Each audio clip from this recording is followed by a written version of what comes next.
I'll happily go first.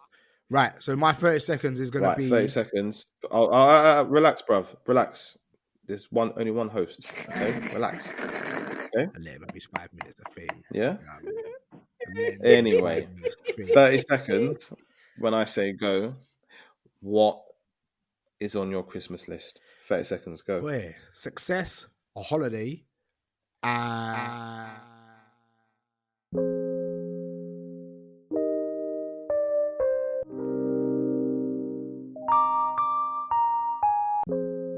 Hey, hello everyone, and welcome to the Otto Let's Talk podcast. I am DJ Goldenchild, the founder of the Otto brand, and you know what? It's going to be another mad podcast, but I'm going to hand you over to our host.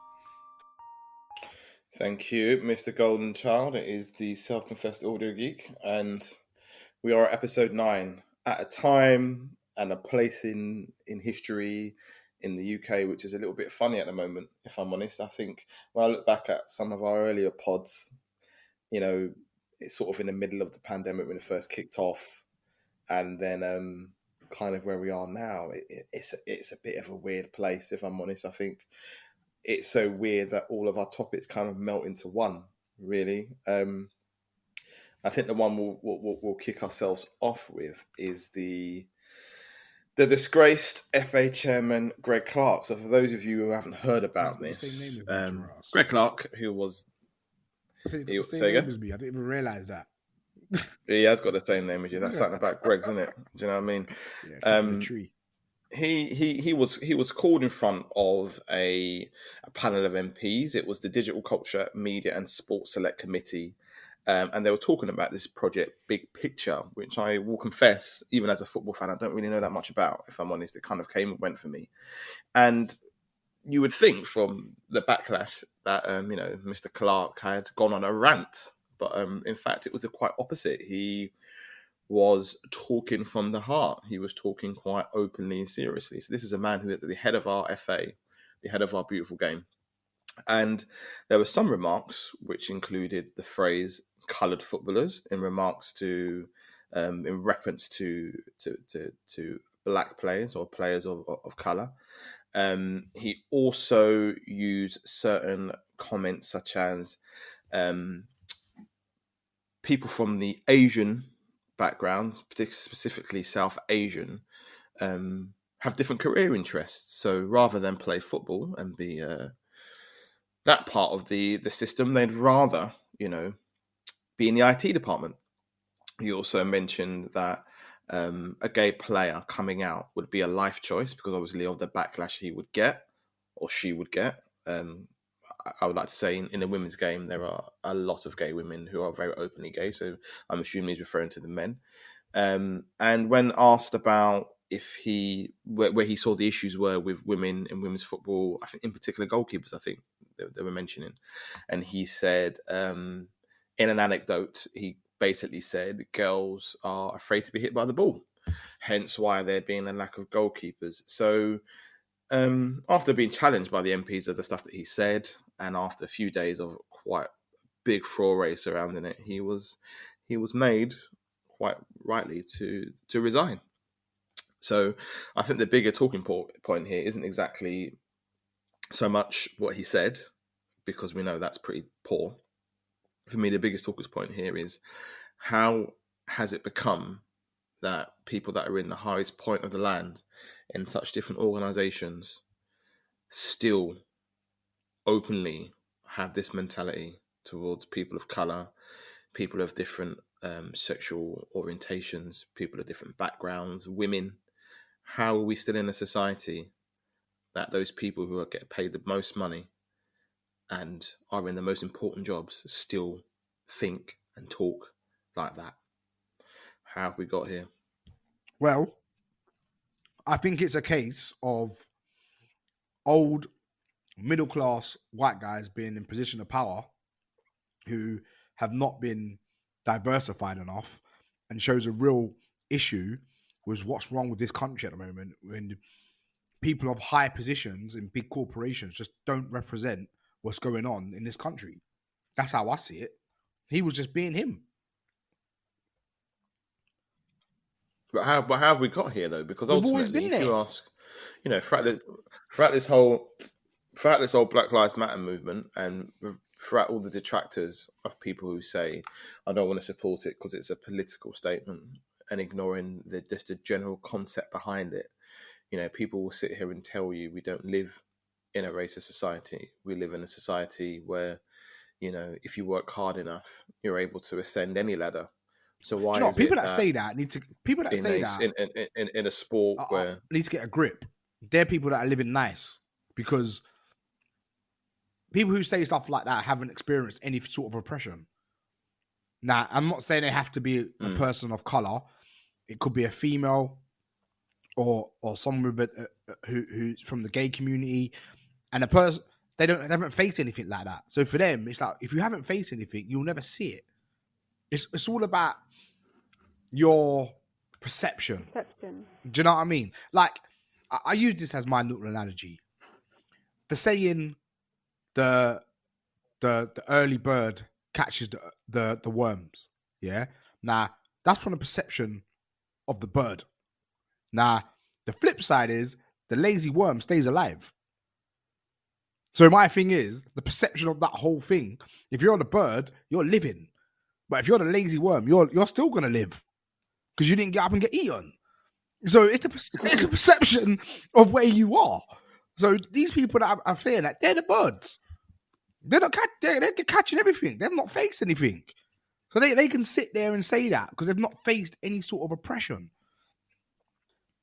You are right though. There is a whole generation of people in their 40s and 50s that have grown up nice, grown up around white people and money, and have never come into contact with anyone from a different background, different ethnicity, different race, religion, etc. And you could just imagine, innit? Like, you look back at the old photos of Boris when he was at school, like literally half of his cabinet, Conservative government, were in that same class at Eton. Boris seems like... Do you really not think that them man are not talking the same way or worse than Greg Clarke was on a regular basis behind closed doors when they're comfy? Boris seems like a guy that will use the word coloured.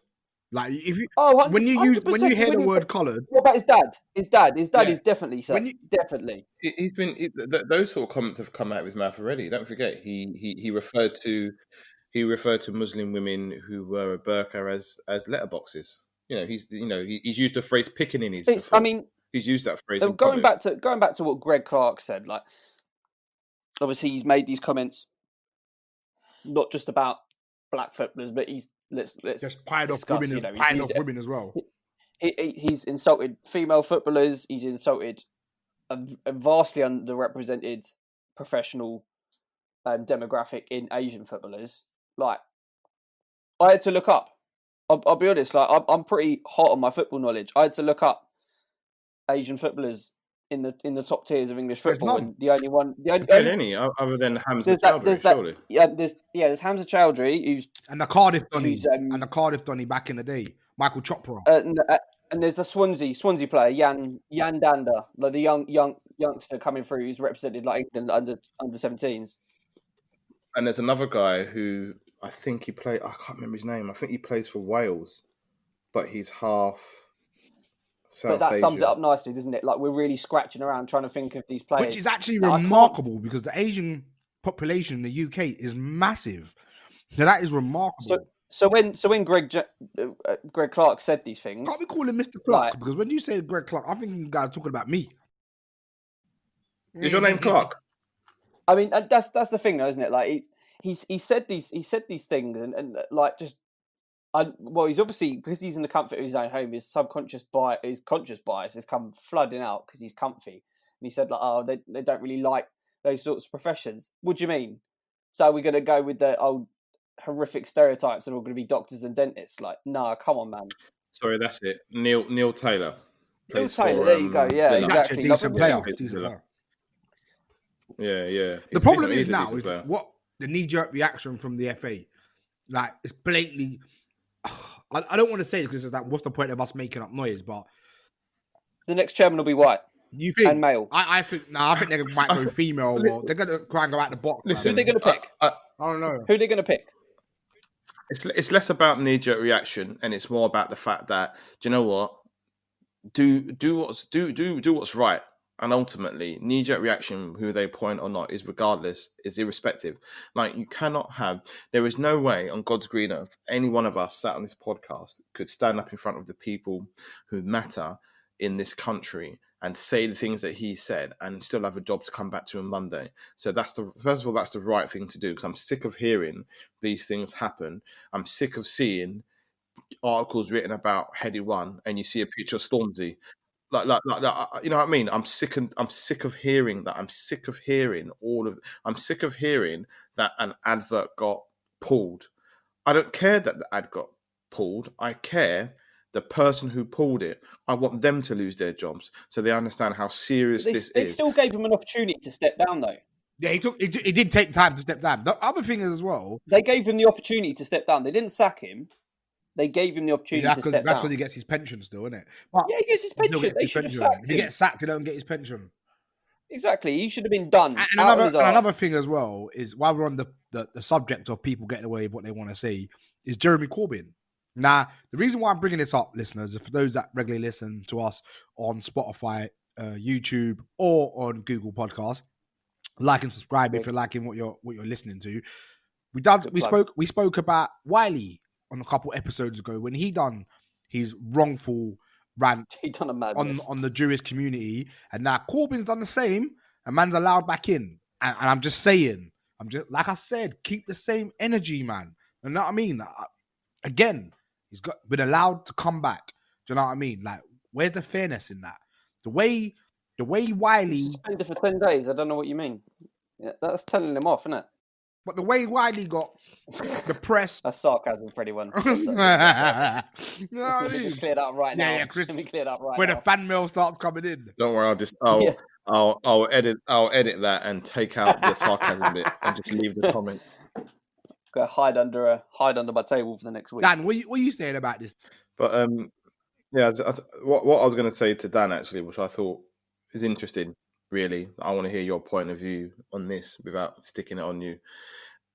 You know, if you think back, or even now, the people that you meet of influence, be it bosses, be it people in positions of real power that you've come across in your life, what's been your experience? Have they been male? They've been female? They've been black? They've been white? What's your experience been? So, I'm trying to think who I've seen of influence. I think I'm not really sure actually, but what about growing up then? So if you think about growing up and you're thinking about education, you're thinking about your children's education.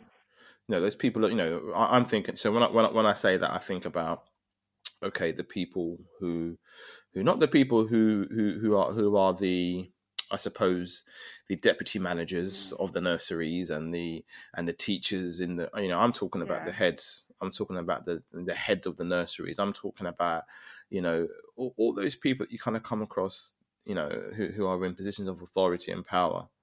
The police officers that you might have come across. When I think about my own experience, other than the nursery manager of my current daughter's. Actually, tell a lie, that my daughter and my son, the manager, is an Asian man and Asian woman, but obviously, which is good, which is perfect to see, it's nice to see. But in terms of the people who own those nurseries, those chain of nurseries, I don't know what their ethnicity are. I can hazard a guess. I think of heads. I didn't really see any black or Asian heads of any schools growing up, really, or nor do I really know any now, or seen any now, or females that matter. Yeah. Should I tell you the funny thing about this? And I think it's quite 2020. Yeah, it's the year 2020, and we're having this discussion. Like, it's bloody ridiculous. Like, if this was the 40s, sorry, I get it, but this is 2020. Why are we still having this conversation? Why is it still an issue? Why is it such a big deal? Like, bruv, let me just finish my point. Let me finish my point, yeah? There's so much stuff. I'll try not to swear.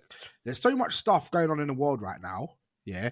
But people are still getting upset yeah, about what color people are on an advert, yeah, but then are forgetting that the government paid someone, a middleman, £22 million to deliver face masks that didn't arrive. But that's fine. Let's just forget about that. Let's But forget this, it. but this is the point, though, isn't it? No. But this is the point, though. This is the point. This is why we're having this discussion about Sainsbury's. This is why we're having discussions about, what's his face? Who left the cabinet the other day? Name escapes The one me. that Cummins. Cummins, right? Yeah. So after all of that fuss, where they stuck their neck out for him, yeah, and the guy beforehand who left, there's a reason why these things get plugged, because it takes away from the fact that there are these people who are paid to deliver are failing us as a people. So that's why we start getting all these news outlets plugging this, that, and this happened and that happened, because it takes away the real issue of what's going on. It takes away the fact that in a week's time, we're supposed to be going back to just normal. letting people know In a week's time, which is not going to happen. In a week's it's time, not going to happen. Right? Let's be honest. The Otto face mask will be available. Don't forget, get your Otto face mask. If the government want to give me a £22 million contract to deliver a face mask, we will be on time. And that's a guaranteed promise. But you're right. People aren't upset about that, because if I'm honest, it they don't see the issue there. They don't see how that affects anybody. They don't see the issue. I think if it was very, very different, and it was a billionaire or a millionaire from a very different ethnicity, I think I question if people would be more upset about it. I think, again, when we look at this, so I suppose what we're leading on to is this: the Sainsbury's and the Tesco one's Tesco's been pulled, advert. did it? Yeah, so I'll give you a bit of. I'll get to that. I'll don't worry. I'm saving the ammo for that one. If we start with the Sainsbury's advert, so the Sainsbury's advert was just an advert about a black family whose dad had this great gravy. It was a perfectly fine advert. If I'm honest, when I watched it, it didn't even click that it was a Christmas advert. It was just an advert, because I've seen many supermarket advert with black people in it, so I didn't think much about it. So then, what I saw was what I did hear there was a bit of a backlash to it almost instantly, and then Chris sent this link in the group, and I'll read you some of the comments, because some of them actually are beautiful in terms of the ignorance that's showed. Like, beautiful, something to replay back to the people who question that Black Lives Matter, is nonsense and all lives matter, right? So let's look at the crime that Sainsbury did, yeah, because I'll get to Sainsbury's in a minute. The crime is they did an advert. Their Christmas advert was a black family. So comments were, possibly the worst Christmas ad I've ever seen. Well done, Sainsbury's. I'll shop at Tesco's. Carry on being woke and watch the share price drop. You may as well rename yourself Blackberries. This doesn't represent me. This is the best one. I like this one the most. This doesn't represent me. I don't see myself in this at all. I can't relate. The irony of that comment. This doesn't represent me. I don't see myself in this at all. I can't relate. If you flip that comment, surely that is any person of a minority in this country talking about anything in this country, be it jobs, be it football, be it whatever. Right? You've got other beautiful ones. Like another one added to my bad list. Just another gaff at Sainsbury's in a long line of gaffs. Where's Whitey? In the town I live, Whitey accounts for 95% of the population. I'm dreaming of a white, in capital letters, Christmas. Another one, where are the British people? What fresh hell is this? And then the best one, on top of the previous best one that I claimed, Christmas in Nigeria. Is that what someone brought? That is. Yeah, full stop. Hey, Christmas in Nigeria. There's nothing wrong having Christmas in Lagos. You know what I mean? Big up the Nigerian listeners. The reason why I point the finger at Sainsbury's a bit here is I think it goes back to what I was saying about this distraction, this sleight of hand.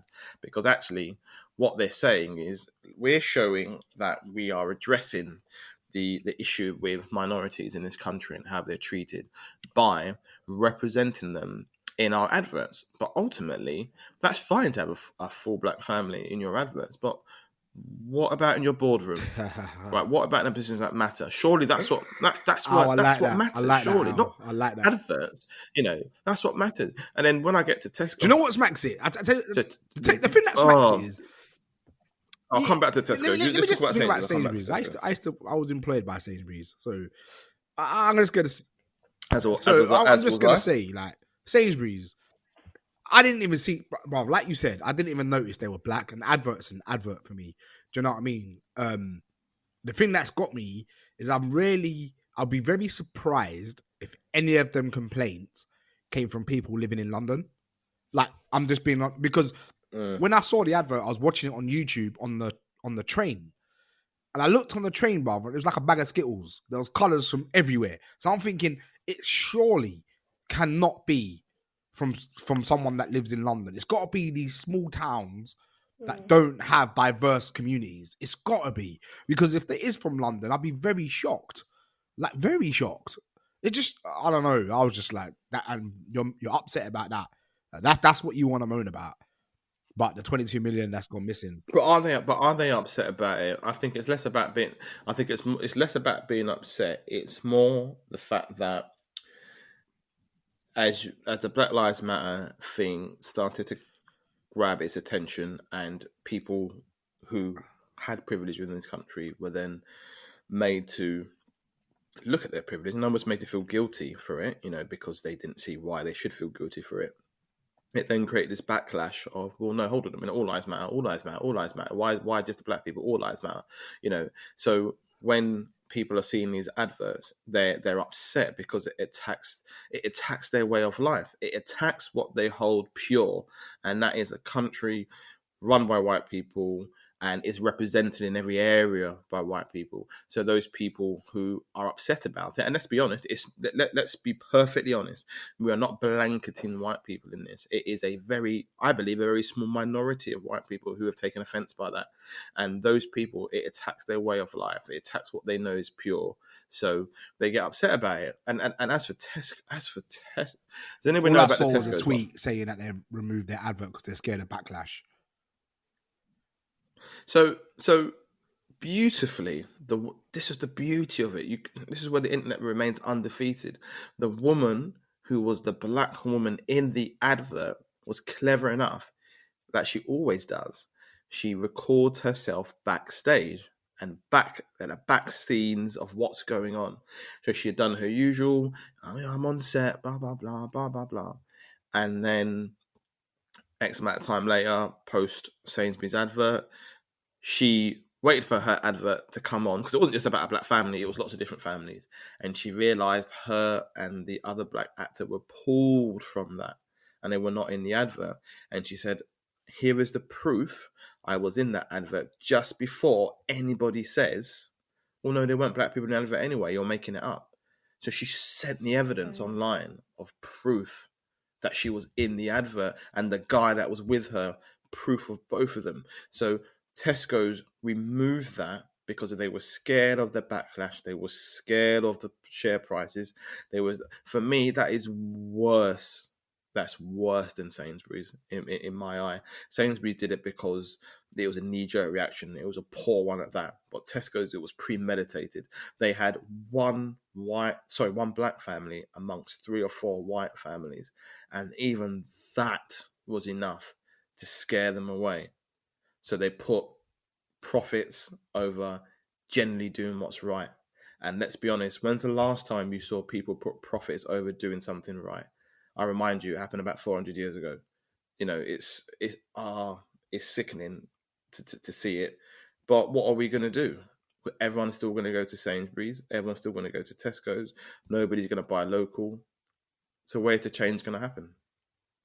It's mad because there's a marketing team that's sat there that's thought of the advert and thought of all this up, and they've not thought about, I don't know, if it was me that was sat in that room, I would have been like, okay, well, what about maybe like Tesco's is going to do like the different families, or like interlinking the families, or they could have maybe made it more diverse, or chosen different families. So it might have been like, 2 black families, 2 white families, an Asian like 2 Asian families, and then a family that they all come together at the end or something like that. You know, there could have been an idea to mix it completely to cover all angles. But what someone might have thought is, okay, we've got to support the Black Lives Matter movement, so let's do this. And then they've got this massive backlash, and then it's created a massive thing of, again, like this person against that person,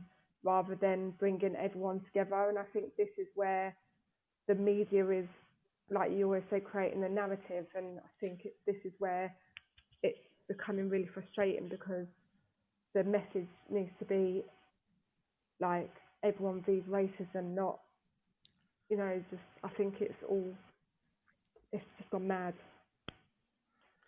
Danny, you made some. It didn't. Danny It made some didn't. good I ain't gonna points. lie to you. It didn't. It didn't bother me. It didn't bother me at all when I heard that. It Danny didn't made bother some me good points. because She made some good points. The first one is the marketing team is probably not represented, right? Like, and the thing is, doesn't have to be someone of a minority. Someone like Danny can speak on it because she's got mixed race children. So you can speak on the issue and say, well, I think that is an issue. This is a problem. And this goes back to the FA. And what Al said is, at the top of these corporations, they're not well represented. But You've got what? Sorry, go on. Yeah, no, go on.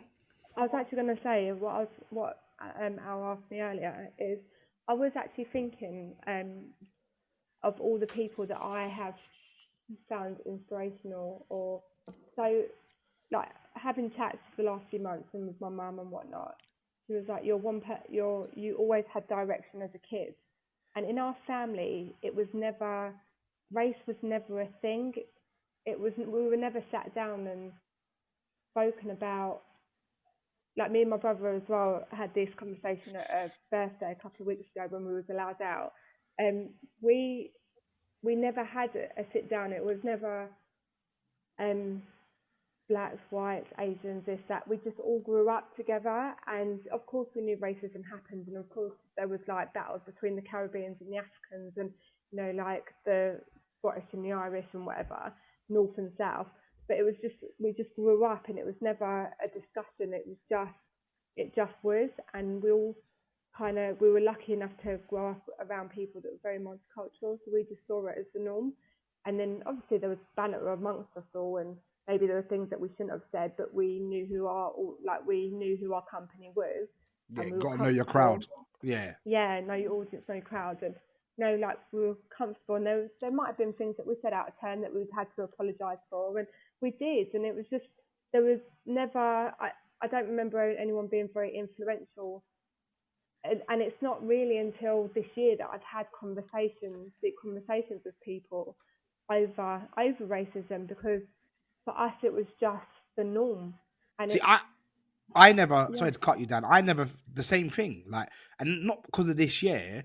I think it hit me a few years ago at work when I was going to a lot more meetings, and I was going to a lot of inter-agency meetings, and I'm like, I looked around thinking, boy, I'm the only brother in this meeting. Like, and you start thinking, like, raw, like, how? I've never noticed it before, but it was just like, I think I only noticed it because the guy asked me who I was and what my position was, and then was surprised by my reply because maybe I wasn't dressed like I worked for that organization. But it was a picture of, oh, now you're going there. Do you know what I mean? Like, and that's when I noticed it. Do you know what I mean? Well, a good example is the job that I do now. When I became qualified to do it, all of the people in, I suppose, in the area who had also qualified had to meet up together when we qualified, and it could have been, I would say, over 100, maybe 100, 150, 200 people. And I remember that day like it was yesterday because I counted 4 black people. See, I've never done. The thing is, I've never done it before because I've never seen it as an issue for me. But now I do see it as an issue, and I don't know where that's like. I don't know. But Danny made the point. I'm sorry, I was going away from. The other thing I was trying to say is I don't want listeners thinking, and if you have just joined and you are listening to the Otto Let's Talk podcast, this is episode 9. Can you believe it? But yeah, another thing I wanted to say is that I don't want people, regular listeners who know, probably don't, but if you're a new listener, I don't want you thinking that we are bashing the white community in any shape or form. No, we said that it's a But minority of a lot of people. the There's a minorities minority are of in people. high positions, and people don't like change, and that's anybody don't like change. So this country now is going through a change where minorities of all races and all sexualities are standing up and wanting to have equal rights to everything, and that is a bitter pill to swallow. Because I believe there was a statue in one of the Caribbean islands that's been removed, and people are getting up in arms about that too. Like, so there's stuff around the world in this pandemic, and people are like, you know what? We need to stand up for what's right and just for everyone. And like I said, I don't want to be treated any differently to anyone. I just want an equal playing field. That's it. That's all I'm asking for. And that's why I keep on saying to everyone, keep the same energy. Sainsbury's, keep the same energy. And what I mean by that is, if they have a white family next year, I don't care. If they have an Asian family the year after, I don't care. But keep the same energy. Don't just do the black family thing because this movement right now is in the public eye. You should do that anyway. Represent your customers. You have an aisle called Flavors of the World or Foods of the World. So if you're going to do that, I'm boycotting them foods there. Plus, your food's expensive anyway. But £6 they are for a representing their can of customers. Pepsi. That's the Taking thing, a though. mickey, bro. They are representing their customers, because that's why the change has happened. If their customers were overly from an ethnic minority, they wouldn't care that they were doing that. The reason why they're doing that is because it affects their popularity in a time where not only is it very difficult to make profit, yeah, in a time where we're not really going out of our houses, when you've got to battle with everybody else to get that Christmas money, and they've realized that we are offending the large majority of our customer base by doing something that we believe is true. And for that reason, I don't care anymore. I've stopped caring a long time ago. It doesn't bother I don't me. shop It at doesn't Tesco, upset yeah. me, because I'm not surprised. I'm not surprised. That's the first thing. Secondly, what's going to happen from it? Absolutely nothing. And thirdly, I would rather hear about what they've done to address the imbalance, because what they're trying to tell us is there's a reason why there aren't so many black and other minority people in positions of power, because we're not good enough. We're not clever enough. All of us are not clever enough, because if we were clever enough, Well, we'd be in those positions. I would like And to know that's how why we're many not. minorities apply for these higher jobs as well. I'd like to know what the percentage is. I think that should be revealed, because as much as we sit here and moan about it, are we actually applying for these positions? I'm not saying we're not. I'm just saying. So I would like to know what the percentages are, and I know. I would question why we wouldn't be applying for them, because I'm thinking about people who already work for Sainsbury's, and I'm questioning how many of them wouldn't be, you know, how many of them wouldn't be wanting to move further up the I ladder, wouldn't like to be hired and just I because I would. was a woman or just because I was. Yeah, but at the No. moment, Dan, that seems like the fashionable thing to do. It's mad. But actually, hold on a minute.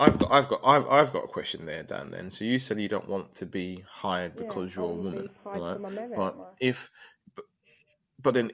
if it's very, so this is a good point. So what if there is very clear proof that the bias towards hiring in a particular field that you're in, if there is proof that the bias is heavily favored towards men, right? Heavily favored towards men, and someone is saying, actually, because it's so heavily biased towards men, we're going to employ a woman who's good enough to do the job for the sake of it, to stop that bias. Do you care that you've got through the door and you're able to make change for that merit, or would you happily allow it to continue to be heavily biased towards men? Yeah, that's a really good question, because I suppose there's arguments for both sides. But if I Yeah, there was is, yeah. employed and it became clear that I wasn't given the job because of my merit, because you would be in the job and then the men would end up getting the final say anyway, so you would soon find out why you was employed. And if I was to find out why and I couldn't make a change, then I'd have to out them or say, right, I'm off, and by leaving, I mean, some women might be happy with that and keeping their mouth shut, but I personally wouldn't. I'd be like, no, if I'm not making a change, not making a difference, and I'm out. And So what if Apple knocked on your door and said, "We've heard that you're pretty good at what you do. Our company is heavily biased towards male employees. You're good. You're a woman. We want you to lead." yeah, Are you turning down the opportunity because you've got it purely because you're a woman, or you doing it, or you doing it because you know what, you're in the door, might as well make some change, and it doesn't matter how you've got there. I You know what would you're doing give there. it a go, but if once I was in the role and it was clear that I was just hired because I was a woman and not actually for my voice, then I would 100% leave. I wouldn't just be there. If you're that good at what you do, there's always somewhere else to go, or there's always something else to do. But this is the argument, though, Dan. This is the thing, though. Isn't this is the argument, and I'm sure Chris can weigh in here. This is the argument, though. The argument is there are women and there are people of different ethnicities that are good enough at what they do, and they keep getting turned down everywhere they go because of the fact that they don't fit the profile. If you're a black woman, you know, this woman who was in the Tesco's advert, she was saying how it took her a long time being in adverts. It took a long time. So she said that. She said it there in this Tesco's advert. She said, once again, I've got to do my own hair because they hadn't employed any black stylists. Yeah, she had said that how she had made it very clear after a while. My hair is my hair. You take it how you take it. I'm not going to plait it because it looks better for the optics. Yeah, it's that kind of concept of, well, actually, in reality, you know, just getting through the door, is it better than not even being, you know, because you can get through the door and you can, but you know, these people aren't even given these opportunities. They're going company to company, advert to advert, advert to advert, advert to advert, and they're still their talent. So who watched that program on? Sorry, Chris, I'll bring you in a minute. This is my last bit. Who watched that program on Mo Gilligan with the comedians? Did anybody watch that? See, he did. It was beautiful. I think it was with Channel 4. I want to say he did a program about black comedians and their place in British comedy. And basically, what he was saying is there are these black comedians that for years, you know, they're 50 years old now, and they've been on the circuit for 20, 30, 40 years, waiting to knock down that door to mainstream. And 30, 40 years, despite having all of the tours and Edinburgh festivals and all of the backing of the black community behind them, they're still not getting your Michael McIntyres. They're still not getting your Russell Howard opportunities because they don't fit the profile. So this concept of if you're good enough, eventually you will find, it's not happening. So what Mo Gilligan found out and what they were all saying was it's one in, one out. It's Real McCoy. Then if it's not Real McCoy, it's not anything else. It's Desmond's, and that's it. It's Richard Blackwood, and that's it. And now he's out. We're looking for the next guy. Whereas if you're looking in how white people are represented in British comedy, it's a roller coaster. It is a revolving belt of people. It's a revolving belt. It's a revolving belt. So he proved that point. You know, all these people had to come in before him. All these people had to come. This person came in, and then this person came in, and then Mo Gilligan can come in. So now Mo Gilligan's in, someone else can come in. It's a one in, one out society in this country at the moment when it comes to things like the arts.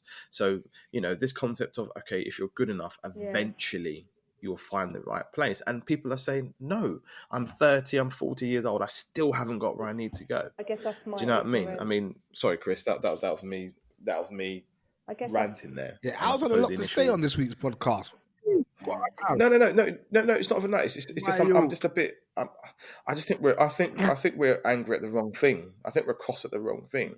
I mean, Chris, you can come in here. I mean, when you saw this stuff about Sainsbury's and Tesco's and all of that stuff, what was your initial thought process? Thinking there goes my nectar points. Do you know what?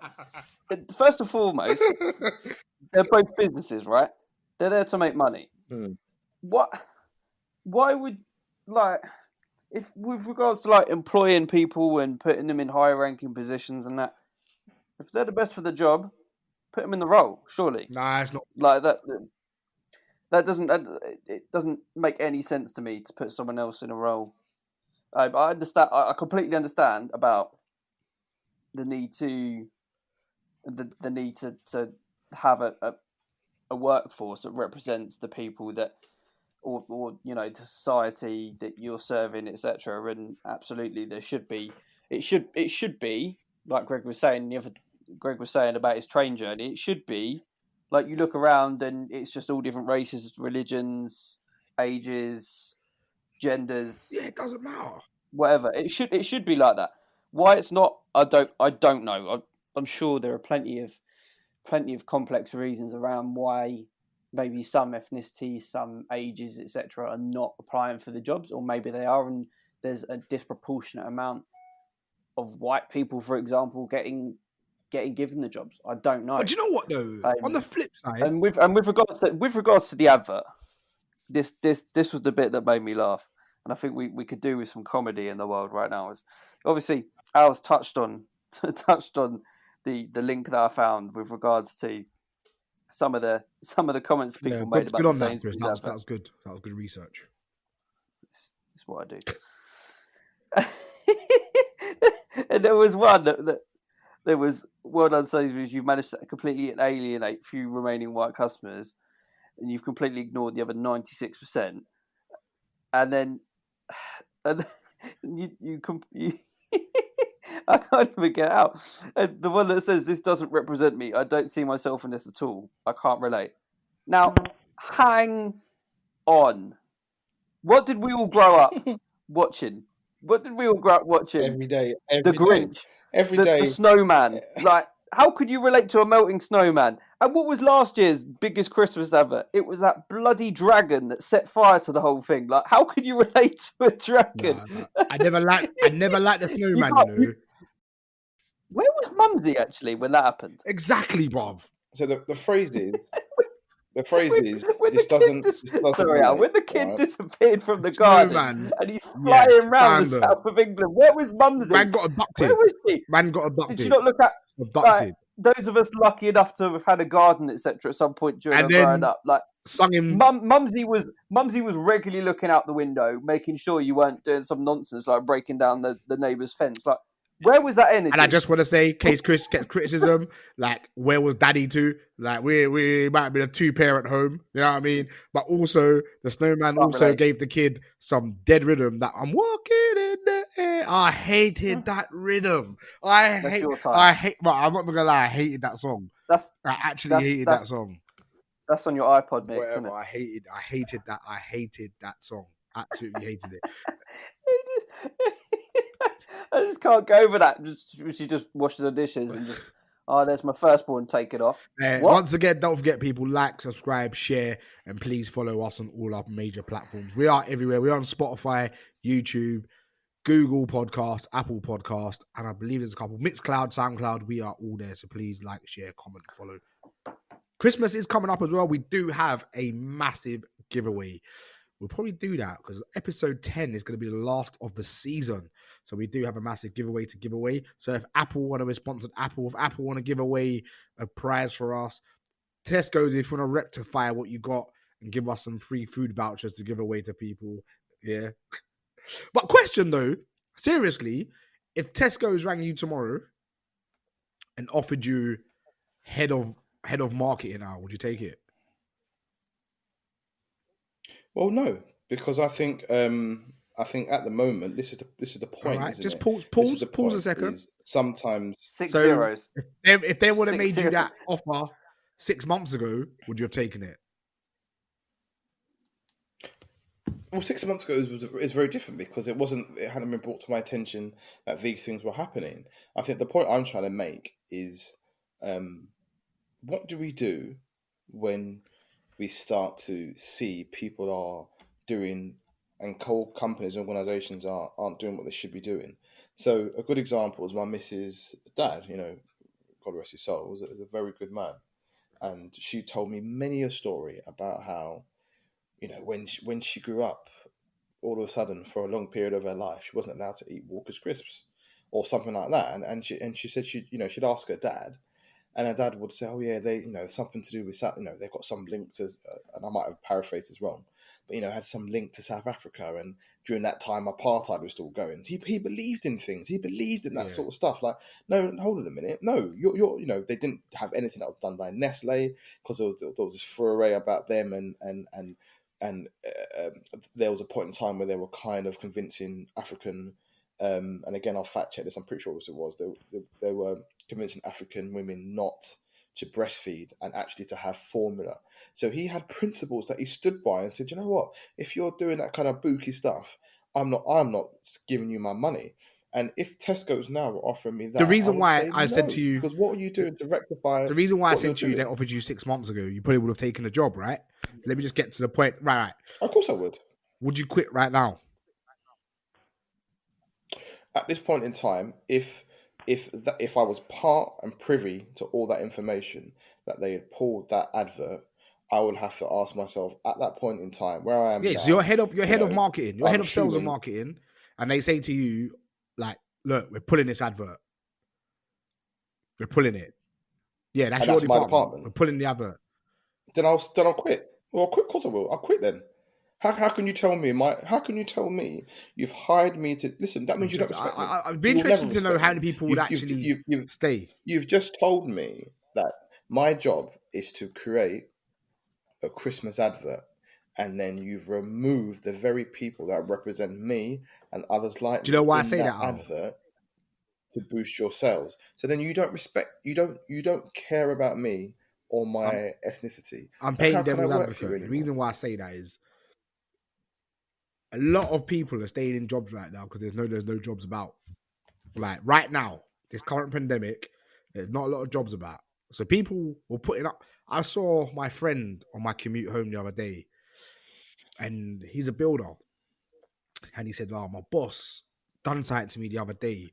He's like, "Bruh, I was angry with him," and he was like, "I was just about to go in his office and have it out of him, and then I realized, what am I going to do if he turns around and says, we'll leave?" Because there's no jobs out there. So right now, it's all about circumstances, and that's why I'm saying it. So I agree. you can't have go at anybody for not. You got a family to feed. I get that. So, but where does the line? Where does the line? Where does it stop? That's why I'm saying, if something's going wrong in your job, I don't know, if someone's being ill treated or being disrespected because of their sexuality or discriminated, because their sexuality or their race or their religion. It takes a very, very, very strong person to stand up, say something, and then leave the job. I'm just saying that for me. But the more people that do that, the more I these agree things get with addressed. I agree with you. But Unfortunately, you have to decide as a person, where do you sit? So for me, if it's in my role and I see it happening and I've called it out and it's still happening, or I've called it out and it hasn't changed, or I've called it out and my life's been made difficult, then I'll look for another job, 100%. But would I quit it and walk away? No, because I've got a family to feed. Will I look for another job? 100%. And I think maybe that's the grey area, isn't it? The grey area is, do you continue to work for them or do you seek alternative employment? And the likelihood is, if you're in a particular role anyway, you'll be able to transfer that role somewhere else. The problem is, as much as everyone always says says, "Oh yeah, I wouldn't do that. I'd do the right thing," until you're put in that situation. Do you know what I mean? Like we forget. If Tesco's then turn around and say, all right, Al, we've realised we've offended you. Like, we'll give you a couple extra days holiday and a 10 grand pay rise. You may keep your backside quiet. I'm just saying. I'm not saying you would. I'm just saying there'll be some people that, you know what, 10 grand extra. Oh, no, I can get that. But I just think there is. So the reason why I say that is I kind of relate it to my experience that I've recently had in the property market. So it's been a right pain and it's not gone the way that I wanted. But the thing that has reigned true with me is the British property market relies purely on people's good faith. Yeah, if you're in Scotland, nah, you make an offer, it's accepted, you're buying that property. You ain't got no way out of it. It's legally binding. Yeah, so that's why people don't mess about in Scotland. If you want it, you want it. Yeah, and people seem to normalize the concept of, well, you got to do what's best for you in the property market, and if it means messing people about, it's what's best for you. And actually, there's nothing wrong with generally being in a circumstance which then makes you pull out, or in a circumstance that makes you not go through with things. You can't help that. That's life. But when you are intentionally being difficult and knowing how it affects other people, I do think it's wrong. So when I go back to these sort of things that you talk about, would you accept them? Would you accept that? The reason why I'd say no is because when someone is trying to string you along and you're trying to cover things up, and they're giving you more of the line to bite on, more of the food to chew on, it's because they're just holding you there until something better comes along, or something better comes, until they can be satisfied. And sometimes in life, you've got to be able to say no more. You play by my rules, or I don't play. And at least if it goes all wrong and you lose your job or you don't get the property you want, you can walk away from that and say, well, at least I wasn't held down against my will to do something I didn't want to do. This has all gone the way it's gone because I decided to do it. I haven't let the universe take its shape. I've not allowed anybody make me do something I don't want to do. And sometimes that is worth more. I get it. It doesn't feed the family, but ultimately it might lead to something better to feed the family. You can't, this whole thing, you've got to take the money that's in front of you. No. T-Pain said it the other day. Did you hear what he said about when he signed with Akon? He said, so we're going back 10, 15 years now. He said, it was a young rapper coming out of Florida, big news, people were interested in. And I think it was like Sony or something offered him 900 grand to sign on the dotted line. We will just give you 900 grand. We'll just give it to you. Yeah? Just to sign with us. And then he met Akon, and Akon said, bro, I can't give you 900 grand. Yeah? They're giving you 900 grand for a single. I'll give you 20 grand for a career. He said, you will be my artist. You'll be the first one I do. I've got a platform. I will plug you like no one's business. And all I can offer you now is 20 grand. But I'll give you a career. I'll give you a career. You have all of that yourself. And obviously he chose the 20 grand because ultimately 900 grand. Yeah, but plus that 900 grand with advance anyway. So that comes up. Exactly. And LeBron James did the same. At 18 years old, he sat in front of Reebok and they said to him, I know you're going to go and see Nike tomorrow. If you don't go to see Nike, I'm going to give you 35 million now. Done. At 18. Done. Yeah. At 18. So he's the only person in his family that's ever had any kind of wealth. He's just finished. He didn't go to college. Just finished school. He's 18. He's just about to sign to the NBA, and they said 35, whatever. I think it's like 30 or 5 or 20 million up front now, just to not see Nike. That doesn't include the contract. That doesn't include the contract. That is 35 million to not go and see Nike. You could snap his leg the next day. I would have taken that. Did he end up going Nike, innit? Did he go Nike? Nike? Yeah, do you know why? Do you know why he said? Because he said, I want to hear, if you're willing to give me 35 million now to not go anywhere, what is Nike willing to offer me to have me for 10 years? What's the back end? What's the back end? That's what they talk about in America. That's the phrase. What's the back end? I.e., ignore what you're getting at the front. Up front, what's the back end? How much you're willing to give me over 10 years? Because ultimately, bro, you might sign 35 million and break your leg tomorrow, but you might not. And time for 10 years and get 200 million. That was a good deal because Reebok are a little dead right about now. I don't know why Reebok are coming to the table because no one is going, I really hope I get that Reebok tracksuit. They're just, no, it is. They've done, what is a Reebok? To be fair, I'd rock a Reebok tracksuit. No. You were given your choice. If you were given your choice and like no one's going, oh yeah, I really like that look that guys do when they're 13 and have got no style and they want to shave it into their eyebrows. I really want that all over my tracksuit and my trainers. No. Reebok Classics died, and that is when Reebok did. He just took my thing. They didn't die. They just didn't evolve. They had some really bad. I don't know if you remember the Reebok zigzags or whatever. They just had bad and they just had bad decisions with trainers, and unfortunately, it didn't work out for them. And it happened. Adapt and overcome. Adapt or die. Evolve or be extinct. Reebok workouts are one of Bruv, the I most still got a classic couple trainers of you can ever come across, Reebok mate. workouts in my collection. To be fair, I'd love a pair of Reebok. Man, I might have to just You don't wear them, that though. just for culture. I don't really. Alright, but I'd love a pair of Reebok Ices though. Remember the Ice Owl? They had like the red. Say no more. You don't wear them. I Say no like more. You I don't wear wear them them. every now and Ice. again, innit? On the days. If I can You get, don't. if I can get to the bottom of Lie. the pile, bro. Man I ain't alive. gonna lie, yeah. I ain't gonna lie. Shout out on Twitter to Crepsauce and Captain Creps, because there are two Twitter handles that I follow, and they regularly post like, you know, Reebok's having a little sale. Grab these classic trainers for £35-40. And if I'm honest, if I hadn't, you know, promised myself not to buy any more trainers after what I did during lockdown, yeah, £35. Reeboks ain't £40, expensive. yeah, mate. Why not? A pair of old Reeboks that are a bit classic, not the classics. I mean, a classic pair of them that are the right kind of, you know, your kind of New Balance type vibe, your Puma type vibe. £35. Pulling out mate, my I'm all over that. gum bottom.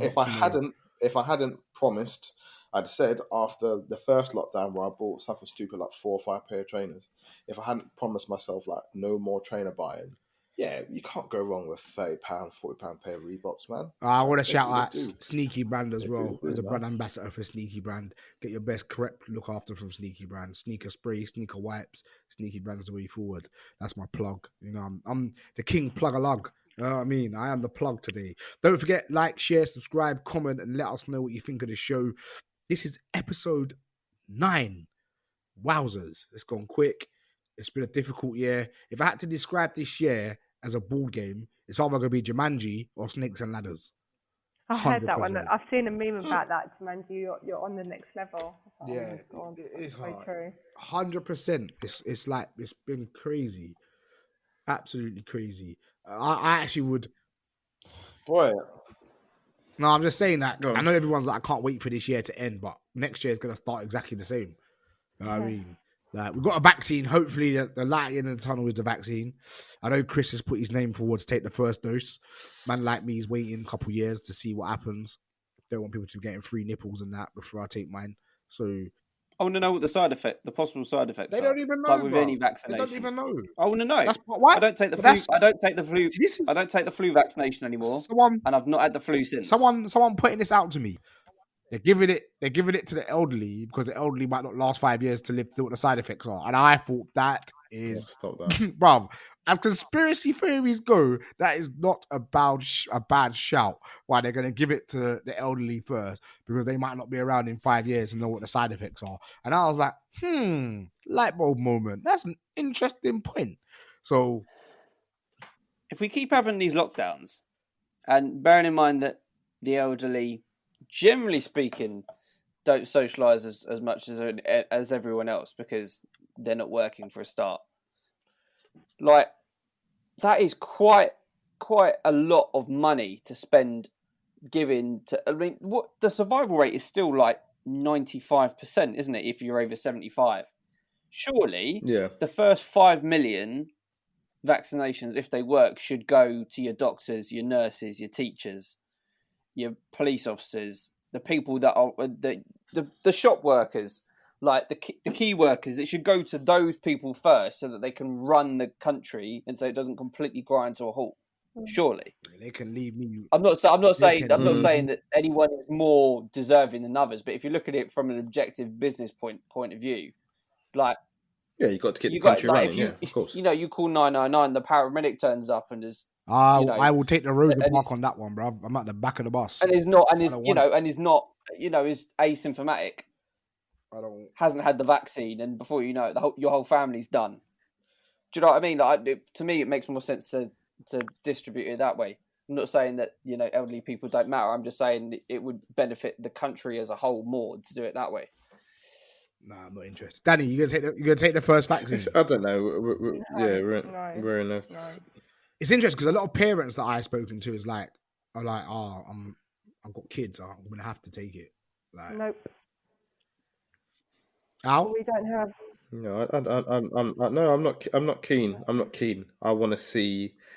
I think like anything, there's always a bit of a period where they kind of see how it sits. You kind of see what the side effects are, and lots of people, they've been doing it since March. I It's not said long I was enough had a for me. conversation with your It's brother. not long enough to see Your brother this see how week. long Big it shout is. out to Critical Eye. I said to him, the only way they'll take me or get me to take that vaccine is if I give it to Boris myself out of the vial, not a needle already pre-prepped. Me taking it out the vial, putting it in his arm, and taking another needle and then doing it in the same vial and putting it into my arm. That's the only way I will take that vaccine. So my Only mum way. lives in Cyprus, and apparently she was saying the other day that they're looking at making it a thing that everyone has to have it. They can't and do that. Possibly everyone that comes into the country. They can't do that. You don't even have to take Ebola tablets before you. I mean, Ebola, the wrong one. I mean, malaria. You don't have to even take malaria tablets. It's just advised. It's advised to take it. Do you know what I mean? So they can't do that.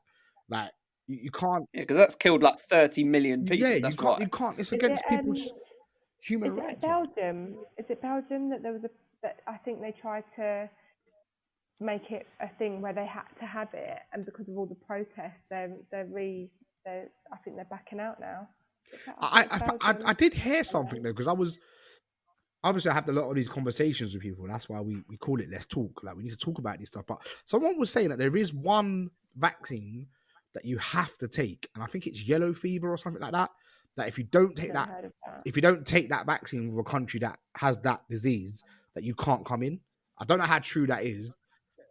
Yeah, it is true. So we were supposed to be going to, where were we supposed to go to? Brazil before the pandemic kicked in, and we had to take, me and my partner and the kids had to go to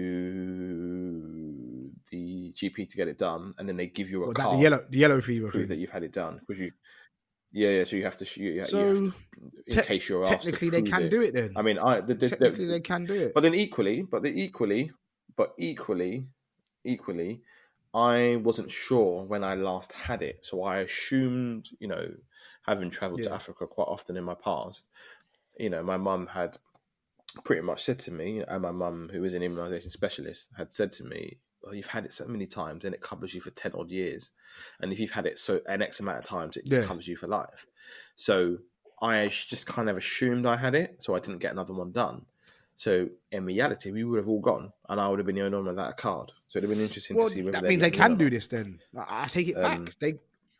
Not really. How different is it to yellow fever? I think.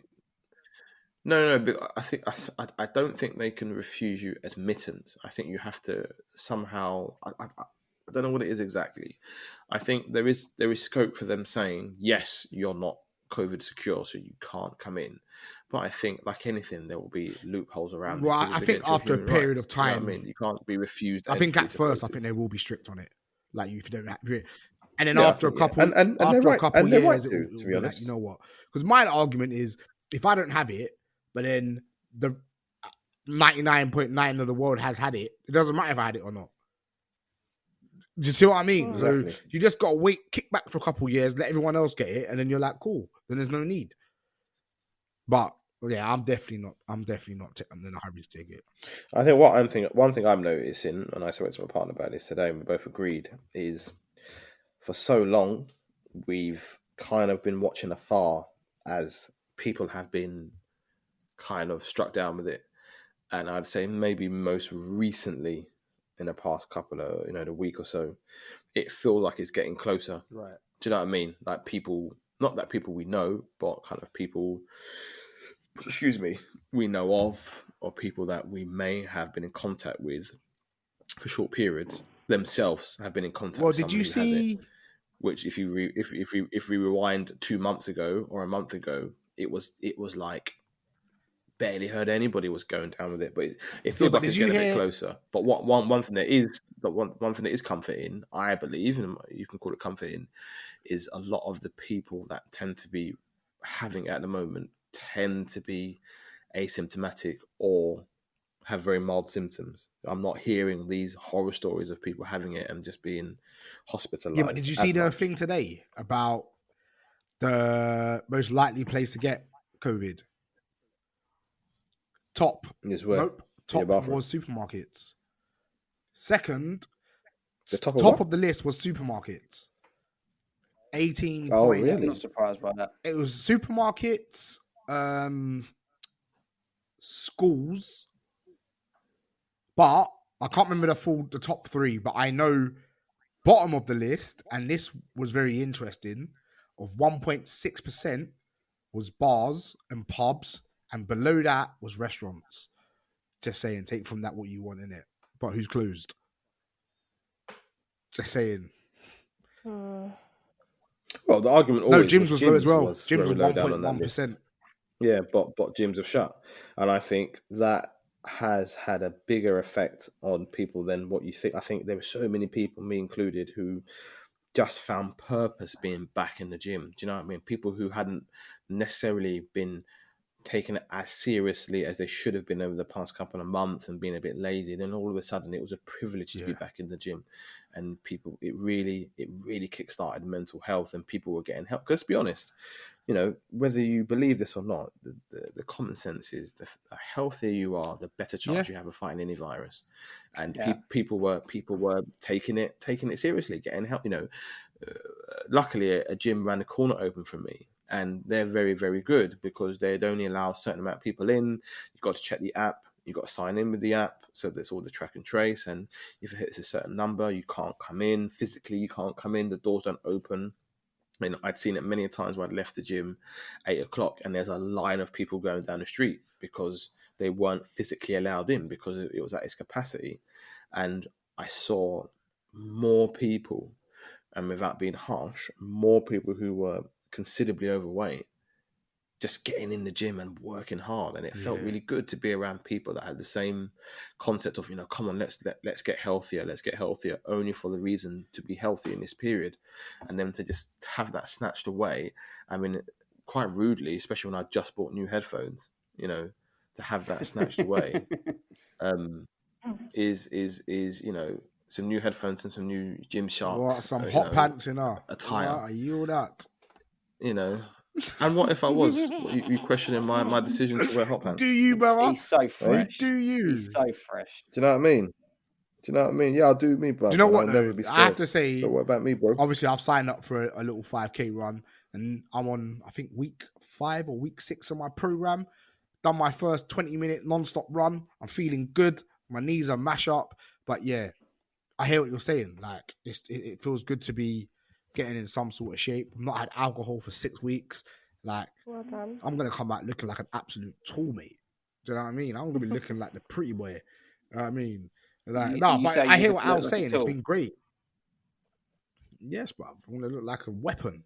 That's what they say. They say the people who have mental health issues, when you have, you know, if you're unlucky enough to be in a bouts of like depression or anxiety, you know, one of the things that doctors always prescribe is free gym memberships, because, you know, it's proven scientifically that when you work out, it releases the endorphins that kind of give you that feeling of elation and ecstasy. So that's why they say go and exercise more, go for walks. Euphoria, all that euphoria comes through from just exercising. And, you know, there's a famous phrase that I live my life by when it comes to things like that, and that is bring the body and the mind will follow. Because ultimately, anybody can attest to this who regularly works out, is there are just days where you just cannot be bothered to do it. But the best thing to do is to bring yourself there and physically force yourself to get there. Because when you get there, eventually your mind kicks in and it follows you 10, 20 minutes later. And then, as always, you are glad that you went. And you remind yourself, remember why you started. Remind myself that I'm glad that I went. So I always, when I have those days where I just cannot be bothered, I just go anyway. I force myself to go. I don't think about it. I just get up and I go. And the first 10 minutes is awful because I'm almost sulking because I'm here. But within 10 minutes, you know, tunes kick in, and, you know, I'm the 10 times the better for doing it. So, but anyway, I think as we draw to a close towards the back end of this pod, I'm going to give everybody about 30 seconds, and I'm going to time this. So I know that we like to talk a lot on this pod. Are you ready for your 30 seconds? Who's going to go first? I'll happily go first. Right, so my 30 seconds is going to be... 30 seconds. Relax, bruv. Relax. There's only one host, okay? Relax. Okay. and let him have his 5 minutes of fame. Yeah. You know what I mean? And let him have his Anyway, 5 minutes of fame. 30 seconds. When I say go, what is on your Christmas list? 30 seconds, go. Boy, success, a holiday, and A personality. yeah. But I was gonna say before I go out, everyone, obviously the next one. I know, man. Let me Eating your finish, 30 man. seconds, you know. Our next Eating one up your- is our. Always munching. Ah, see, people are interrupting me, man. You know what I mean? But episode 10 is our next one, which is the end of the season. So each and every member of the panel need to select their favorite episode of the season. That's what we're going to need to do. And yeah, that's Well, your me 30 done. seconds is done. Cool. Right. Danny, you ready? Right, go. 30 What do I want seconds. for Christmas? I want to. So I don't know whether it'll be illegal or not, but we are going to have family over, and we're going to play games, and we're going to have drinks, and we're going to enjoy ourselves. Daddy was going to say she wanted a zoo. No. My auntie told my cousin, she was like, I've got £1,000 in an envelope ready for when the police knock on the door. She was like, if they try to find me, I've got it here ready. I was like, I might dress up as a policewoman and go knocking on that door. But yeah, no, that's Right. what I want for Christmas. 30 seconds. Done. You ready, Chris? Born ready. Chris wants a hairline. And go. Go. Do you know what? All I want is to go on holiday. That's it. Keep the rest. I've asked for some gym clothes. Hairline. Asked for some aftershave. The hairline is gone. I've accepted that.